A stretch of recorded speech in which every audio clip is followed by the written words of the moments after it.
Reza Siregar. Ya.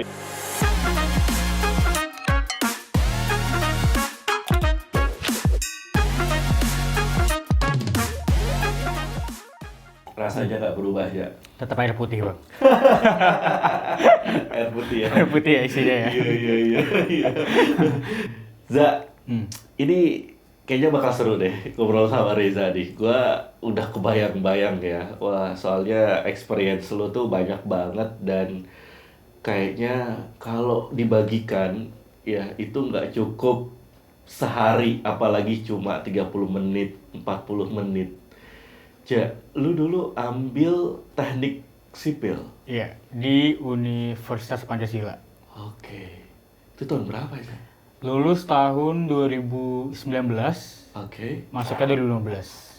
4 tahun. Masih aman, Masih masih aman. aman. Covid itu 2020 ya. Iya, jadi persis banget abis wisuda Oktober 2019, 2020-nya itu langsung Covid. Jadi untungnya angkatan terakhir yang ngerasain wisuda sebelum Covid. Pas banget. Untung banget. Lu jadi alumni online lu. Alumni online. Sarjana PDM. Betul. Sarjana apa? Ijazah. Sarjana offline ya. Iya. Ketemu langsung.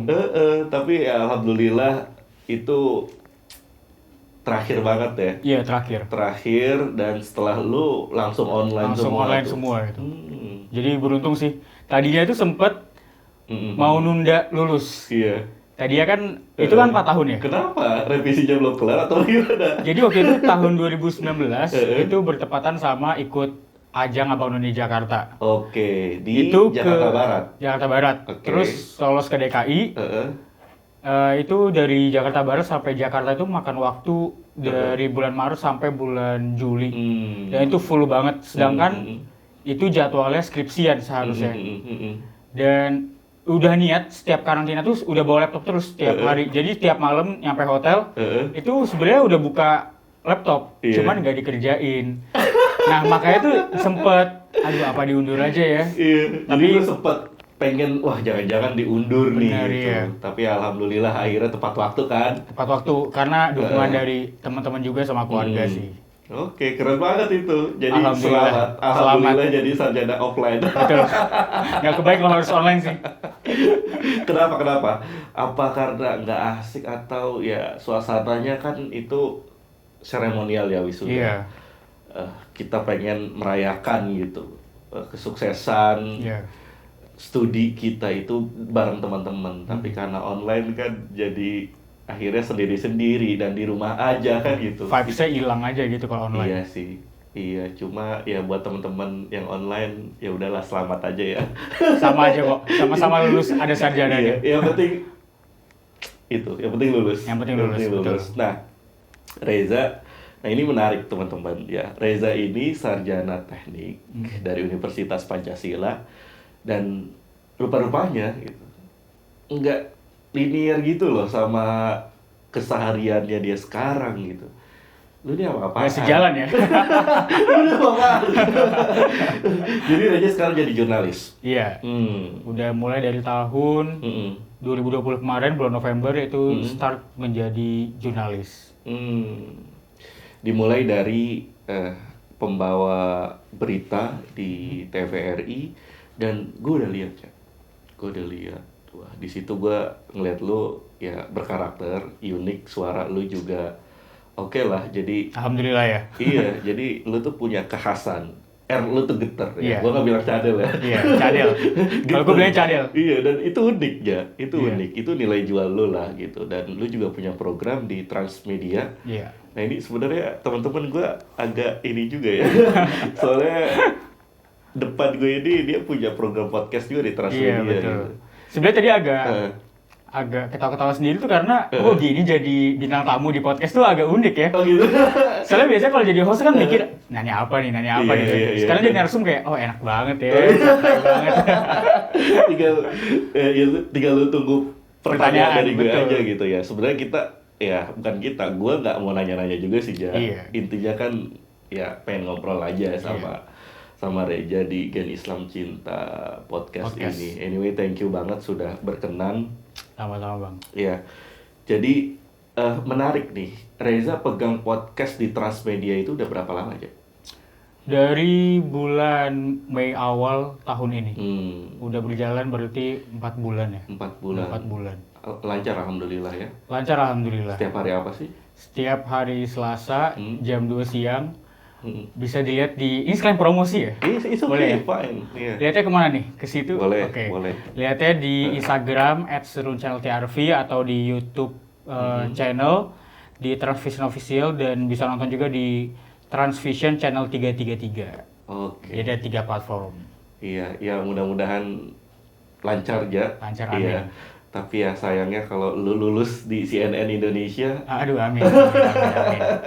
Harus merelakan ini ya. iya harus merelakan podcast ini pindah tangan. Iya. Ya dilanjutkan sama yang lain. Yang lain. Kalau lu lulus di betul. CNN Indonesia, sukses ya. Amin. Sukses. Nah, awal ketertarikan lu di bidang jurnalis nih, itu dari mulai tahun berapa aja? Kalau awal tertarik itu sebenarnya dari kecil, Bang. Karena dulu pas kecil aja Terus SD. kenapa lu ngambil ST? Kenapa ngambil teknik? Itu karena keluarga besar gua. Oke. Jadi gua Background itu keluarga. nggak bisa mengelak karena gua adalah cucu ke-26 Oh. yang notabene Cucu 26 dari dari 30. 30 enggak, maksudnya dari bokap atau nyokap? Oh, dari bokap. Dari bokap. Dari bokap. Nah, di atas gua itu kakak sepupu gua semua yang cowok. Itu harus teknik mesin, Oke. sipil, tambang atau minyak. Kenapa harus teknik? Mungkin emang begitu kali ya, dari keluarga besar emang harus kayak gitu kalau cowok, prinsip mereka lah. Tapi ya gimana kalau S1 mikirnya mau nggak mau ya udah ikutin dulu lah. Tapi nanti insya Allah kalau ada kesempatan S2 pasti ngambilnya komunikasi. Karena lu nggak ngerasa passion di situ, hanya Iya. karena ingin menghargai gitu ya. Menghargai, betul. Pilihan keluarga besar, akhirnya ya udah lu ikuti, tapi alhamdulillah lulus juga ya. Anda lulus. Makanya itu salah satu Tantangan di salah sini. satu tantangan, salah satu kenapa pengen cepet-cepet lulus. Karena pengen cepet selesai. Bukan karena suka sebenarnya. Iya. Tapi karena pengen cepet selesai aja. Alhamdulillah beban gue gitu ya. Pas juga alhamdulillah. Terus gimana respon keluarga akhirnya? Pas begitu tahu, oh Reza yang nggak suka katanya di bidang teknik, tapi lulus juga gitu. Gimana responnya? Responnya sih mereka sebenarnya nggak terlalu menduga kalau gua nggak suka, Bang. Karena sebenarnya gua kalau disuruh ngerjain bisa-bisa aja. Cuman kalau untuk berkarir kurang suka. Oke. Jadi sebenarnya mereka nggak terlalu kaget juga sih. Kayak ya udah kalau mau jurnalis nggak apa-apa kayak gitu. Tapi pada akhirnya orang tua, keluarga juga mendukung pilihan lu saat ini ya menjadi seorang jurnalis, walaupun background pendidikan lu adalah seorang sarjana teknik. Seorang insinyur. Iya, ini menarik ya, karena kenapa gue bilang menarik? Karena biasanya nih, gue punya teman ya anak teknik, itu anaknya serius banget. Iya. Kalau nggak serius ya diem. Gitu. Iya. Nah kalau lu kan, Bermain dengan kata ya. iya, lu gimana itu? Sebenarnya juga itu awal kenapa didukung. Lagi-lagi gara-gara Abang Noni Jakarta. Jadi membuka banyak kesempatan. Dan di situ kan kita mau nggak mau sering ngomong di depan publik ya. Jadi keluarga inti maupun keluarga besar juga ngelihat oh emang mungkin Reza jalannya ke situ. Dan dengan banyak pengalaman yang dikasih sama dinas ataupun penugasan-penugasan lainnya, dengan banyak public speaking jadi makin mantep kalau mungkin jurnalis emang jalan karirnya Reza. saya gitu. Iya. Dan begitu ngelihat hasilnya gitu dari misalnya tayangan bagaimana siaran lo di TVRI dan di Transmedia, mungkin orang tua dan keluarga makin mendukung kali ya. Betul, iya. Ternyata anak gue keren juga kali. Kayak gitu, asik gak sih ya ngejalanin yang ternyata oh ini gue, ini passion gue gitu. Sebenarnya seru banget sih Bang ya. Apalagi ini kan cita-cita dari kecil ya. Jadi nggak banyak orang yang bisa menjalani kehidupan sesuai dengan cita-citanya. Jadi mungkin itu adalah salah satu hal yang harus disyukurin sama gue pribadi. Jadi setiap gue capek atau mungkin merasa kerjaannya monoton, gue balik lagi ingat ke awal ini adalah cita-cita gue yang harus gue perjuangin. Karena jalannya masih panjang. Passion, ya Yes. ini passionate. Iya, jadi emang gitu sih Ja, kalau kerja udah sesuai dengan passion kita, mau gajinya berapa, Betul. mau jam kerjanya seberapa, Seberapa banyak waktu iya yang seberapa banyak dikeluarkan. waktunya yang kita keluarkan, kayaknya itu nomor sekian gitu. Yang Betul. penting kita dapat wadah yang bisa memang sesuai dengan passion yang kita punya gitu. Betul. Ya mungkin lu udah passionate-nya di situ, dan gue ngeliatnya lu udah falling in love juga dengan dunia jurnalistik gitu ya. Insya Allah. Iya, mudah-mudahan ya, mudah-mudahan terus Kedepannya karir lu. semoga dilancarkan lah. Iya. Tapi kalau tentang gaji ataupun waktu yang dikeluarkan, itu percaya sih kalau misalkan kita ngelakuin suatu hal yang sesuai dengan hati kita, bekerja dengan sungguh-sungguh, pasti value-nya akan naik dengan sendirinya sih tanpa kita sadarin. Apapun pasti ada aja yang mendukung, walaupun misalkan kita mengharapkan gaji yang lebih tinggi, tapi sebenarnya ada yang dikasih lebih selain gaji. Dan sebaliknya seperti itu. Kesempatan bisa jadi juga. Terus ya apalagi selain kesempatan, bertemu dengan orang baik.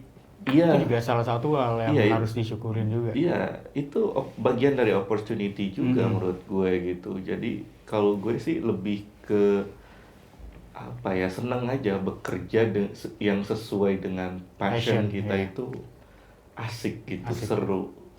Iya nggak sih? Iya. Iya, dan lu juga ngerasain kayak gitu ya? Iya, tapi mungkin banyak yang nggak paham juga ya sebenarnya kalau jadi reporter, kan kita harus jadi reporter dulu ya sebelum untuk ke studio ya. Oke. Itu di reporter di lapangan itu sebenarnya berat juga. Oh ya, cuma itu mungkin gimana banyak yang mungkin belum tahu kalau misalkan perjuangan orang-orang yang ngomong di depan TV untuk bawa berita itu sebenarnya kerja keras juga untuk dapat narasumber, untuk berdesak-desakan sama orang-orang buat megang mic aja tuh kita sampai berlutut di bawah resikonya mereka. besar ya. Iya betul. Resikonya besar gitu. Nah, dari pengalaman Reja menjadi seorang jurnalis, baik sebagai reporter, pembawa berita, ya, sampai sekarang megang program sendiri, podcast di Transmedia,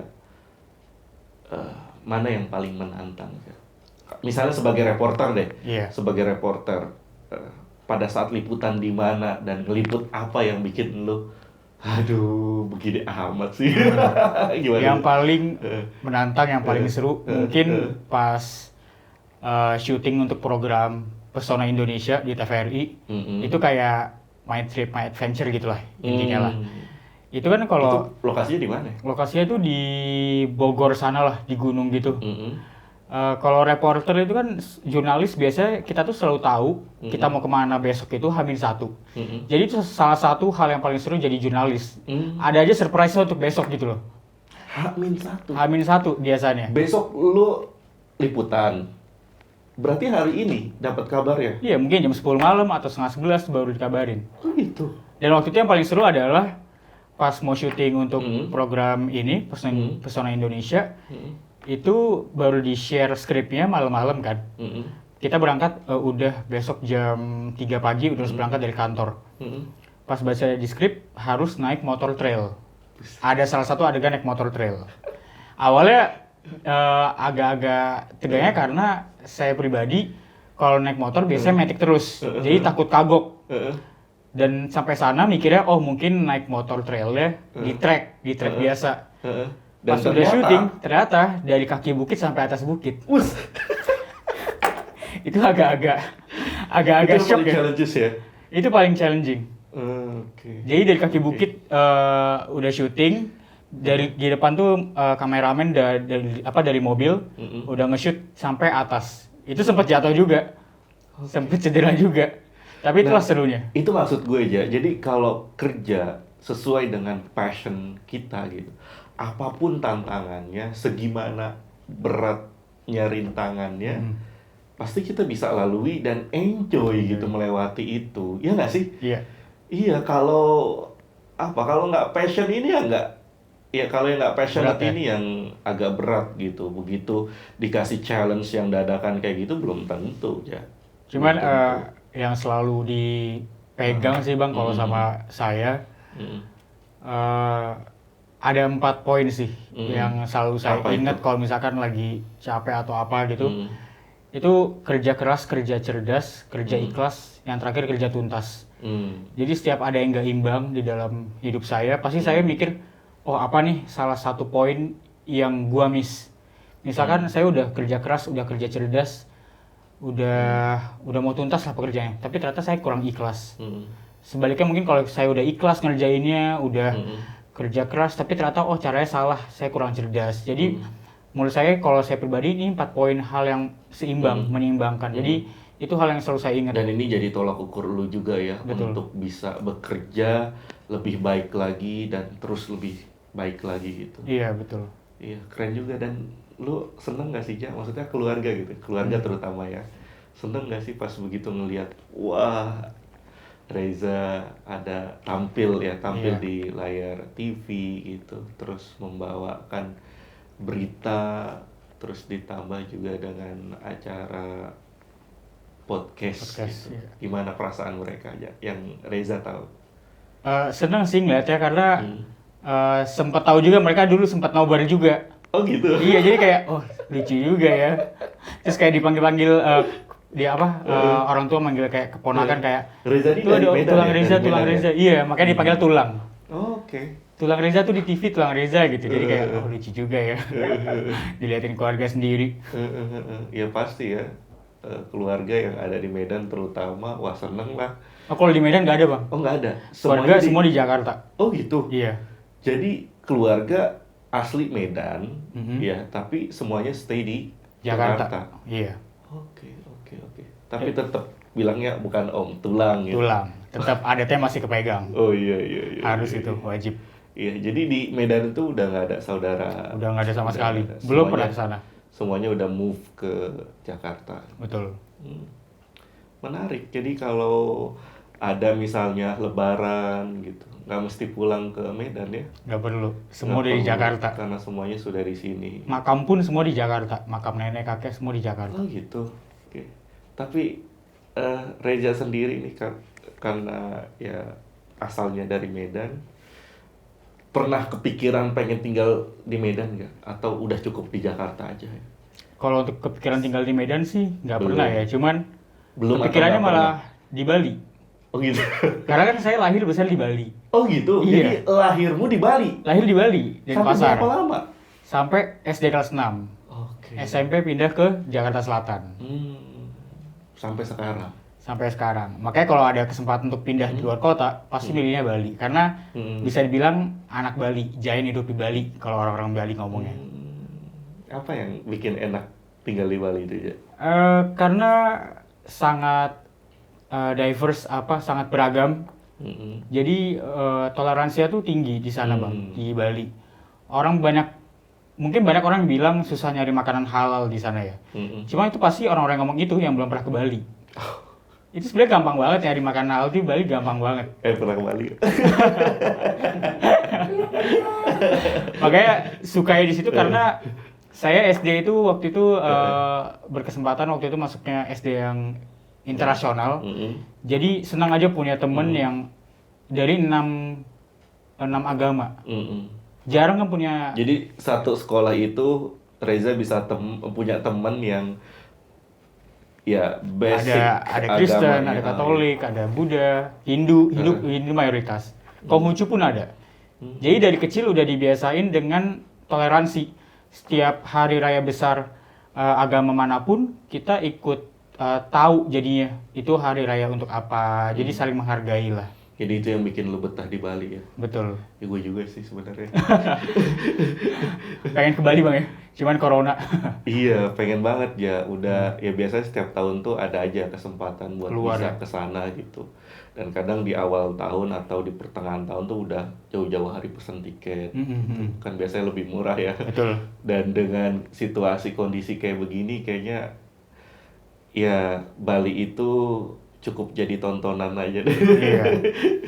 Lihat-lihat instastory teman aja lah yang ke Bali. Udah Iya, cukup lah. tapi gue lihat masih banyak ya teman-teman yang nekat ke sana gitu karena mungkin udah saking pusingnya di Jakarta. Gitu.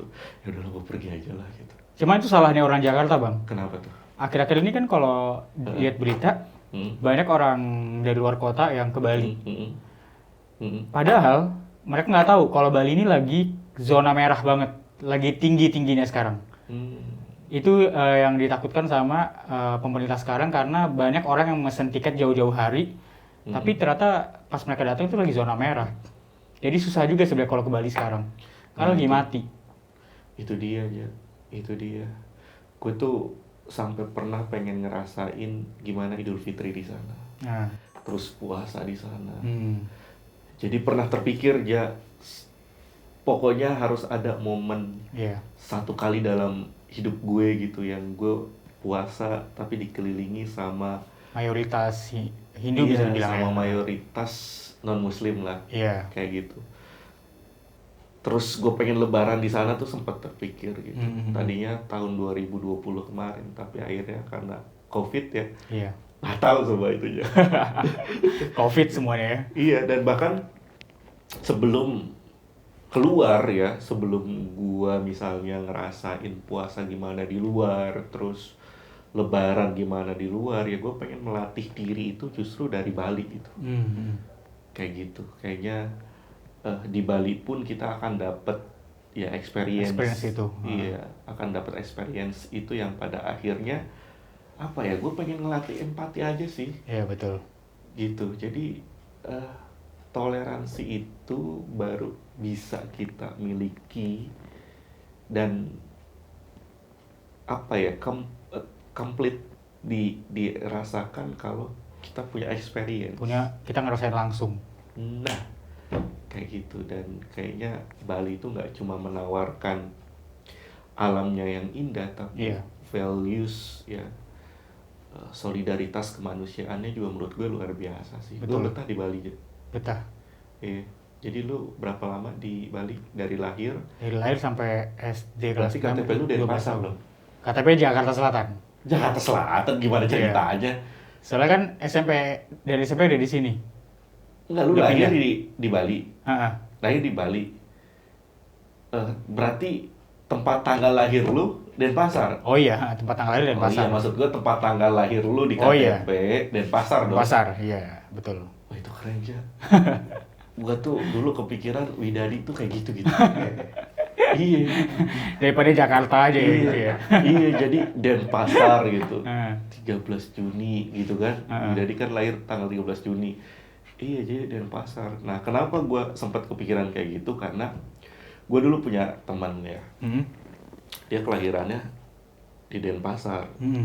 Ngeliat KTP dia dulu kan gue masih norak ya. Iya. Kayak keren banget gitu, Denpasar gitu.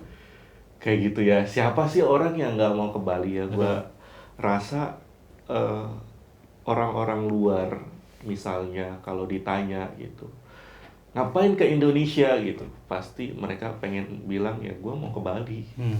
Pasti mereka bilangnya kayak gitu. Iya.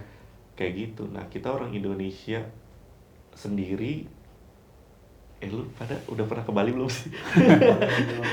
Habis corona bang, harus wajib. Habis corona. Aduh, kalau gitu kita nggak usah terus-terusan ngomong Bali. Ya pokoknya Bali itu seru sih Jaya, dan lu ngerasa bersyukur lah karena lu pernah lahir dan sempat besar juga dari Bali, yang pada akhirnya lu sangat belajar ya bagaimana toleransi, empati. Terus empati, bisa saling menghargai sesama, itu lu pelajari di Bali. Betul. Dan kalau ada kesempatan atau ada pilihan Jakarta dan Bali, lu pilihnya untuk tinggal sekarang Jakarta. Kenapa? Baru mulai karir soalnya. Oh gitu. Ntar di Bali kalau udah punya banyak uang aja bang. Oke, jadi kalau udah ngumpul nih, iya, semuanya, karir lu udah settle, baru kapanpun lu bisa ke Bali. Iya. Harus pensiun di sana, harus wajib. Oh gitu. Jadi lu sempat punya cita-cita pengen pensiunan di Bali? Sempet. Iya. Kenapa aja? Emang enak ya kalau pensiunan di Bali itu? Enak sih bang. Ke pantai aja tiap hari, tiap sore. Iya sih.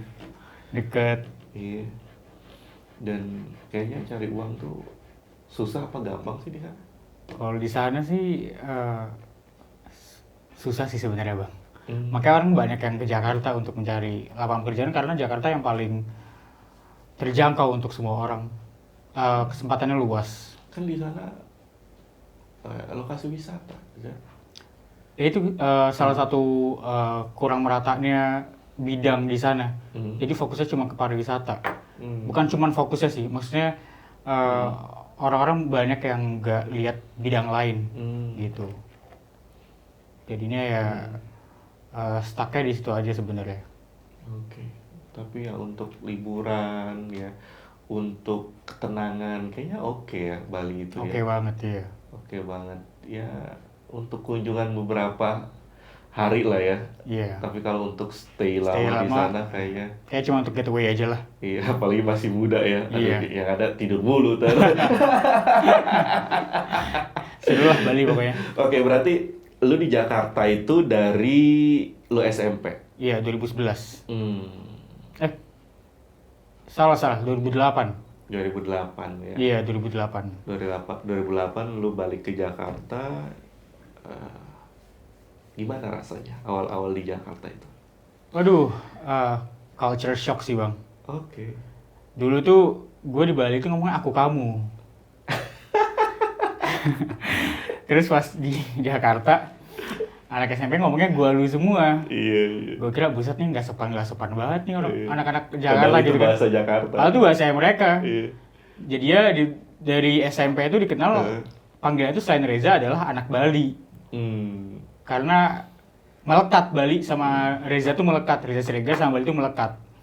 Jadi culture shocknya itu, dan waktu itu pas baru masuk SMP, kan belum dibagiin seragam banget tuh, masih nunggu seminggu atau 2 minggu. Jadi masih pakai seragam dari SD lama. Pas sekolah olahraga, pas mata pelajaran olahraga, mereka semua kan rata-rata kalau di Jakarta kaos dan training panjang. Kalau di Bali enggak, polo yang lengan pendek, pakai celana pendek. Itu agak-agak gimana ya, ini gue kok kayak ke pantai gitu kan. Itu jujur malu banget sih bang. Cuma lama-lama ya menyesuaikan lah. Iya, menyesuaikan ya. Itu salah satu yang bikin adaptif juga. Yang penyesuaiannya itu lama atau penyesuaiannya sebentar? Ya sebulan 2 bulan lah. Oke. Termasuk sebentar ya, sih. Cukup. Dan waktu itu teman-teman bingung gak sih ngeliat Reza Siregar, namanya kan Medan banget nih, tapi lahir besar di Bali gitu. Dan keluarga juga lebih dekat, kan saya Batak Padang, lebih dekat ke yang Padang, jadi makin bingung orang. Apalagi pas ikut Apnon, jadi abang Jakarta. Nah itu dia. Makin aneh lagi emang. Iya, ini aduh. Nah itu gimana teman-teman ngeliat Reza itu? Teman-teman sih ngeliatnya mungkin unik aja ya, karena tapi mungkin kalau saya pribadi sih nggak ngerasa terlalu unik sih, tapi emang ya seru aja ngeliat banyak perbedaan di dalam kehidupan tuh, enak aja. Itu salah satu hal yang buat jadi seperti sekarang juga sih. Oke, dijadikan bekal juga ya, itu bagian dari values juga. Betul. Bahwa ya Reza yang punya darah Minang Medan, Batak, terus lahir di Bali, tapi kemudian bisa stay sampai sekarang di Jakarta. Iya. Ya apapun itu tetap Indonesia kan. Betul. Gitu. Nah, banyak banget ya. Makanya sebenarnya mungkin orang-orang yang kurang memahami toleransi itu sebenarnya karena lingkungan mereka tuh seragam. Sekalinya mereka ngeliat perbedaan, mereka shock sendiri dan nggak tahu harus bereaksi seperti apa. Oke, dan mungkin itu juga kali yang pada akhirnya bikin Reza menjadi pribadi yang toleran, ya, yang bisa menghargai dengan segala perbedaan yang ada di hidup ini gitu ya. Iya. Kayak gitu, karena ya Reza nggak cuma tinggal di satu tempat, tapi di banyak tempat. Kayak gitu, dari situ ya ada shock culture ya, tapi kemudian berhasil mendidik lo jadi pribadi yang lebih oke nih, gue toleran gitu. Itu nggak sih yang lo rasain ya? Iya. Dan nggak cuma untuk yang perbedaan ras atau agama atau suku ya, tapi perbedaan dari segi fisik juga. Itu banyak, sekarang lagi Paralimpik, hari terakhir Paralimpik, sekarang lagi closing ceremony. Itu juga pasti saya yakin banget banyak mungkin yang sekarang lagi nonton masih belum banyak yang paham tentang disabilitas. Itu Nah ini juga aja yang pengen gua bahas ya, yang pengen kita obrolin lah. Jadi di podcast kita pertama ini kita ketemu dengan Cakra yang notabene Cakra ini adalah seorang tim khusus presiden yang menangani bidang sosial dan disabilitas. Nah, kalau lu kan praktisinya nih ya, praktisinya apa sih yang bikin lu pada akhirnya memilih untuk dekat dengan mereka, ngobrol, bahkan main bareng mereka? Apa yang bikin lu akhirnya terpanggil gitu aja? Awalnya mungkin karena dulu punya sahabat pas SMA, kita sama-sama seleksi paskibraka bareng dari tahap pertama sampai akhirnya dinyatakan harus jadi paskibraka. Dia tuh orang yang lincah banget, pokoknya banyak kegiatan deh. Sampai akhirnya pas kuliah, kita udah lulus, pas kuliah dia berangkat naik motor dan kecelakaan. Kata dokter dia udah nggak bisa jalan seperti biasa. Urat di bagian kaki ada yang putus dan nggak bisa disambung lagi. Dari situ awal tahu ternyata orang bisa disabilitas itu kapanpun. Dan banyak orang Indonesia yang nggak siap untuk menjadi disabilitas kapanpun. Dari situ udah mulai mencari tahu disabilitas itu apa aja dan apa arti dari disabilitas dan ada berapa macam sih disabilitas. Jadi awal dari situ sempat break dulu tuh, udah nggak kepikiran tentang dunia disabilitas. Sampai akhirnya ikut Abang None Jakarta.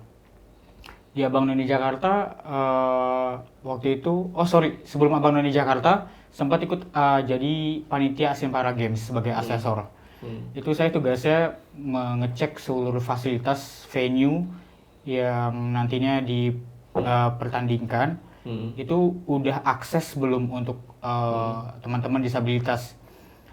Jadi kita harus ngecek, misalkan kita turun dari parkiran, kita harus beranggapan kita misalkan pakai kursi roda, bisa nggak jalan sendiri sampai nonton pertandingannya. Dari situ jadi makin wah seru nih pas dapat gelar jadi Abang None Jakarta, jadi makin menguatkan Reza untuk jadi kepikiran wah mumpung mereka ada gelar, mumpung ada privilege, mending buat sesuatu untuk teman-teman disabilitas. Jadi pas lagi menjabat, sekarang juga masih menjabat sih karena corona. Jadi banyak buat kegiatan untuk teman-teman disabilitas. Seperti itu. Awalnya gara-gara itu sih, Bang. Terus bagaimana Reza melihat mereka? Sebenarnya ngelihatnya awalnya sempat takut dan bingung. Harus kayak gimana kalau ketemu mereka. Cuman lama-lama ngobrol sama mereka, mereka cuma pengen dianggap seperti orang biasanya aja. Karena yang mereka butuhin adalah cuman akses. Akses yang baik dan benar. Maka dari itu waktu itu pas skripsi itu teknik sipil kan, itu ngangkat tema tentang disabilitas juga. Jadi waktu itu judulnya lupa, intinya tentang judulnya apa ya? Ini lagi mikir juga nih.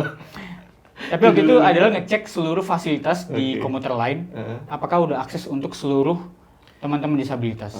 Jadi tetap dikaitkan juga di dunia pendidikan Reza waktu itu teknik sipil. Jadi walaupun waktu itu paksaan keluarga juga teknik sipil, cuman nggak menutup kemungkinan bahwa itu dijadikan kesempatan untuk memberikan evaluasi juga untuk komuter lain, bahwa ada loh beberapa fasilitas dari komuter lain yang sebenarnya kurang akses untuk teman-teman dunia disabilitas gitu.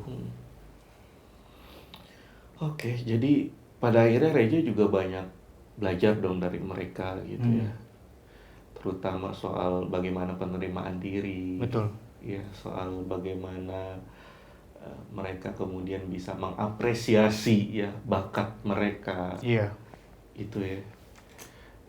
Biasanya ketemu mereka itu pas kapan ya? Ketemu mereka setiap ada event-event sih yang ya berkaitan dengan disabilitas, kayak waktu itu yang Para Games, terus ada kegiatan, kebanyakan sih kegiatan yang dibuat sama kita sih bang yang didatengin. Terus mereka juga ada perkumpulan, saya sering datang juga. Dan sekarang tuh udah banyak banget coffee shop yang mempekerjakan teman-teman tuli. Ini yang bener tuli ya, bukan tunarungu ya. Yang harus diperjelas juga nih untuk teman-teman di rumah. Yang bener itu tuli. Tuli itu bukan sebutan kasar, tapi tuli itu adalah budaya. Dan mereka senang kalau dipanggil tuli dibandingkan tunarungu. Karena kalau tunarungu itu artinya adalah kerusakan. Dan mereka nggak senang dibilang rusak. Karena mereka cuma beda, tidak rusak. Jadi sering juga main ke Kopi Sunyi. Itu ada di cabangnya ada di mana-mana, ada 3 cabang. Terus ada Kopi Tuli juga. Dan yang dipekerjakan di situ teman-teman tuli semua. Dan kita kalau pesan tuh harus pakai bahasa isyarat juga, serunya. Serius, Ja? Itu Serius. di daerah mana, Ja? Daerah Fatmawati ada, di Kota Tua ada, di daerah BSD Tangerang ada. Kopi Tuli di Pasar Minggu ada. Saya baru tahu malah aja. Kapan-kapan kita harus ke sana, Bang. Oke. Cobain. Karena kita bisa interaksi langsung sama mereka. Reza bisa bahasa isyarat juga? Isyarat dikit-dikit. Jadi kalau kita belajar bahasa isyarat, Bang, kita itu punya ciri khas. Nanti akan dikasih sama teman-teman tuli kalau misalkan ketemu langsung. Jadi kayak misalkan, saya contohin aja misalkan Reza nih ya. Reza kan banyak kan. Tapi pas perkenalan, Reza yang kayak gimana nih? Jadi misalkan kalau saya R, ini R. Terus ini E, ini Z, ini A. Setelah ngomong R-E-Z-A, itu harus ada gerakan yang menandakan itu adalah Reza Siregar. Kalau saya waktu itu karena bingung apa, dikasih sama teman tuli adalah kamu gini aja, karena kamu suka benerin poni katanya. Gitu. Jadi setelah ngomong gini, R-E-Z-A, Reza gitu. Jadi mungkin ntar Bang Edi, E-D-D-Y, kayak gimana, mungkin Bang Edi mungkin kacamata bisa kayak gini atau apa. Itu yang seru sih Bang, kalau kenalan sama mereka tuh seru. Dan itu terjadi di? Waktu itu dikasih sama mereka pas Asian Para Games. Karena kenalan nih. Dan Reza ada 2, jadi Reza yang mana nih ya, jadi Reza kamu gini aja deh, gitu. Karena sering benerin poni. Dan saya pengen mampir nanti di Kopi Tuli. Boleh, sama teman-teman juga. Kopi Sunyi ya? Kopi Sunyi ada, Kopi Tuli juga ada. Oh ada, jadi nggak cuma Kopi Sunyi, jadi ada Kopi Tuli. Ada juga Kopi Tuli. Iya, dipekerjakan yang itu teman-teman yang tuli. Tuli semua, iya. Itu menarik sih, Ja. Ya, itu dia maksud saya. Kemarin pas ngobrol sama Cakra itu, jangan salah, Islam Cinta ini bisa menjadi jalan ya untuk para teman-teman muda bisa belajar bagaimana bisa menghargai mereka. Gitu. Betul. Kayak gitu, karena yang kita tempuh ini kan, yang kita perjuangkan adalah bagaimana kita bisa hidup berdampingan dengan hidup ya, bisa saling mengasihi satu sama lain gitu. Ulas asih. Iya. Kayak gitu. Jadi yang kita gerakkan itu compassion. Kan gitu aja. Nah, makanya ada banyak jalan. Salah satunya jalan Islam Cinta ini. Mungkin itu juga yang pada akhirnya Reza nggak ragu ya, begitu saya ajak join support Islam Cinta, Islam Cinta ya. Karena sekalian biar teman-teman juga yang belum tahu disabilitas itu bisa seenggaknya mungkin abis ini mungkin bisa googling atau apa, seenggaknya mereka tahu dulu deh. Kalau masalah menghargai atau apapun kedepannya kan agak jauh ya ngomonginnya, cuman yang pengen jadi goalnya adalah seenggaknya tahu dulu gitu sih. Jadi ada platformnya ya udah sekalian. Nah itu dia, ini menarik banget sih ya kayak gitu. Jadi apa yang Reza lakukan selama ini sebenarnya itu udah relate banget lah dengan Islam Cinta ya. Yang diperjuangkan oleh Islam Cinta juga ya seperti itu aja, yang nilai keulas asihan gitu, bahwa kamu sudah mau merangkul, mengajak mereka yang berkebutuhan khusus ini bermain, bahkan tidak segan juga untuk mengajak ngobrol mereka gitu, memperlakukan mereka layaknya seperti biasa manusia pada umumnya gitu. Itu juga yang diperjuangkan oleh Islam Cinta. That's our values kayak gitu. Makanya nggak terlalu susah ya teman-teman waktu saya kenal Reza dan ayo dong join with us gitu di gerakan Islam Cinta gitu, karena basically kamu sudah punya nilai compassion gitu ya, kayak gitu. Nah sekarang nih Reza kan udah gabung nih ya, udah baru bergabung. Oke lah gitu ya. Gimana ngerasanya gitu, dari kemarin kita sempat distribusi ya, ketemu dengan teman-teman yang emang Isoman. lagi butuh-butuhnya nih bantuan kita, dan Reza kemudian mau membuka diri gitu, ya oke lah gue join gitu, apa yang bisa gue bantu gitu. Nah terus beberapa kali kegiatan juga join, gimana rasanya aja? Awalnya agak sebenarnya agak galau sih nerima ajakannya apa enggak, karena takutnya judulnya kan soalnya gerakan Islam Cinta, gerakan terus Islam. Jadi kayak waduh apa nih gitu kan, Iya, tapi ada kayak cinta di akhir. Iya, Jadi kayak ada sesuatu yang perlu dirubah dan iya, cepat gitu. ternyata pas udah gabung sangat dinamis, jadi nggak terlalu nggak ribet lah, kita bisa jadi dengan diri kita sendiri tanpa merubah apapun. Jadi Iya.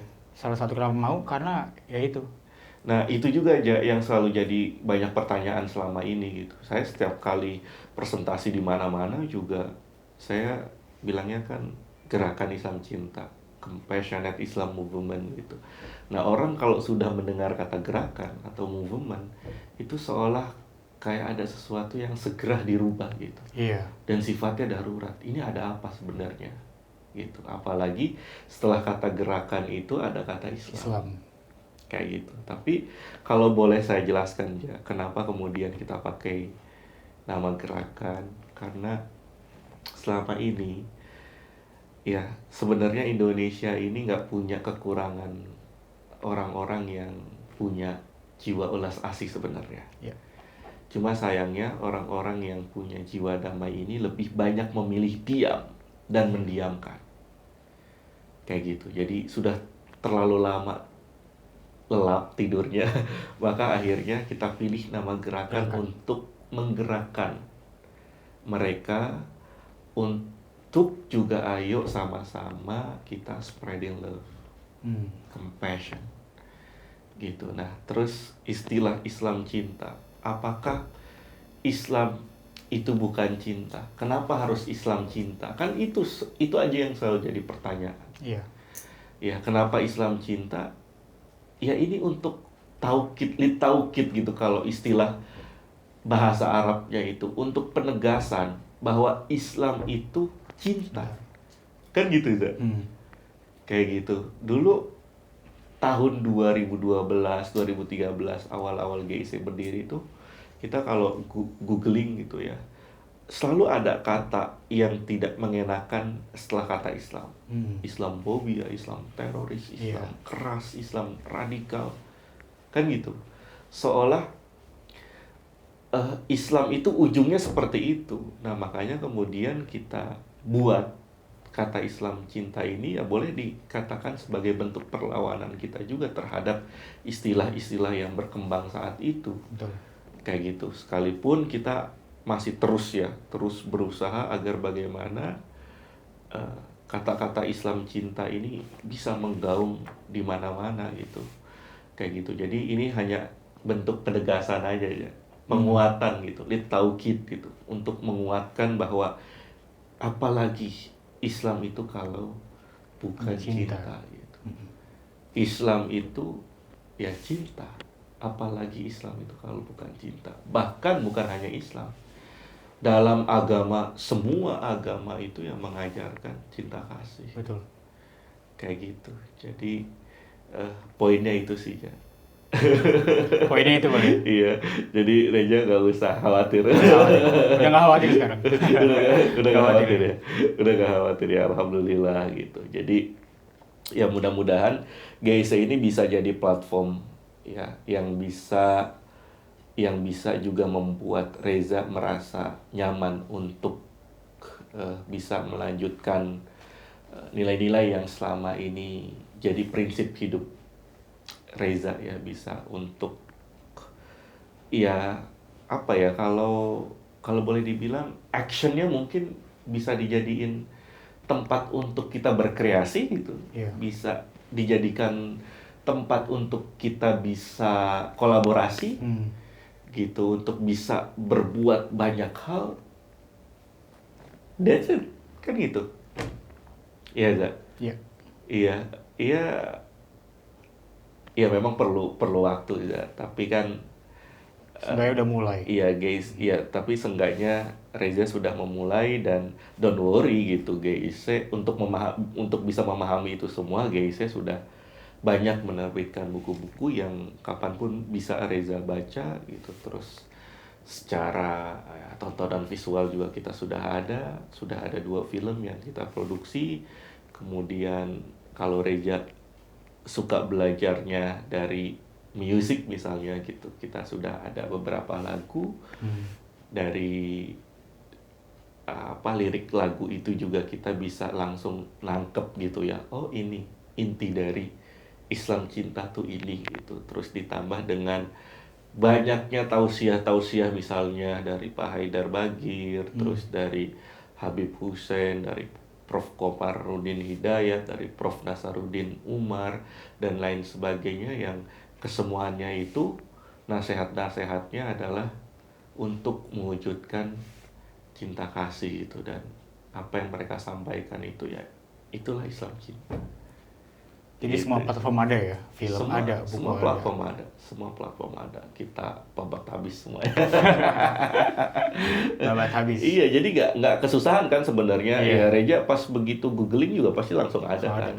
YouTube juga pasti keluar kan, kayak gitu. Ngerasa gitu nggak? Susah nggak nyari? Enggak sih, sekarang apalagi udah canggih ya, zaman jadi udah makin banyak platform, jadi makin banyak pilihan juga. Tinggal sesuaiin sama diri kita aja mau yang mana. Iya, ya itu ya. Jadi Geisha ini ya alhamdulillah sedikit banyak sudah berhasil mewarnai ya gerakan-gerakan perdamaian, perwujudan toleransi yang selama ini memang sudah kita perjuangkan bareng-bareng ya. Geisha ikut alhamdulillah mewarnai itu. Jadi kalau ditanya Geisha ini kalau diibaratkan itu seperti apa sih sebenarnya? Jembatan kan. Geisha itu seperti jembatan. Jembatan itu artinya menghubungkan, penghubung. Betul. Jadi Geisha itu bisa menjembatani antara NU dengan Muhammadiyah, misalnya antara paham Sunni, Syiah dan lain sebagainya gitu. Jadi jembatan gerakan Islam Cinta itu kayak gitu ya, diinjek-injek sih, tapi ya seenggaknya kita sudah menjembatani. Betul. Gitu, makanya di GIC itu nggak cuma ada satu madhab, tapi ada beberapa madhab. Terus nggak cuma teman-teman Muhammadiyah, tapi juga ada NU dan lain sebagainya gitu. Jadi bahkan nggak cuma peminatnya itu nggak cuma Muslim, yang non Muslim pun banyak gitu, baik itu Kristen, terus Buddha, Hindu, Konghucu gitu, ada aja. Kita waktu bikin kegiatan di Jogja itu ya, yang banyak datang itu teman-teman Katolik, ya teman-teman Protestan juga banyak, termasuk juga Buddha ya. Terus pernah juga bikin di Lampung yang memberikan kita tempat itu sekolah Saverius, itu sekolah Katolik. Dan luar biasa, mereka berkenan mau jadi tuan rumah sekalipun audiensnya itu dari sekolah Al-Adhar dan Al-Kausar dan lain sebagainya gitu. Tapi menurut saya disitulah keseruannya gitu ya, keseruannya gitu. Nah, makanya next pengen banget nih bisa buat kegiatan di Bali, dan kita sudah ada local partner sih di sana ya. Sudah ada local partner di Bali ya. Mudah-mudahan setelah COVID selesai ini kita bisa bikin kegiatan di Bali Nanti ikut ya aja, insya Allah. Pasti. Kalau diajak pasti ikut. Iya, soalnya ya Reja sedikit banyak juga pasti tahu lah ya. Iya. Tahu, dan pasti juga ada temen Di sana. juga di sana Betul. gitu. Kayaknya nggak akan ada habisnya nih ngobrol sama Reza karena banyak banget experience dan cerita hidup Reza yang asik gitu buat kita obrolin. Ya kapan-kapan kita ketemu lagi deh, Reza. Pasti, Bang. Ya, kayak gitu. Jadi ke depan ya Reza ini tetap akan terus pilih jalur jurnalis. Insya Allah. Insya Allah. Sejauh ini ya. Jadi emang udah passionate di situ ya. Iya. Ya, alhamdulillah. Semoga pokoknya Bang. sukses ya, Ja. Amin, Kabar-kabaran. Ya, semoga juga Reza bisa terus support GIJ. Gerakan Islam Cinta. Iya, pasti. Thank you banget, Ja. Makasih, Kita Bang. ngopi dulu. Oke. Ini air putih tapi rasa kopi, Ja.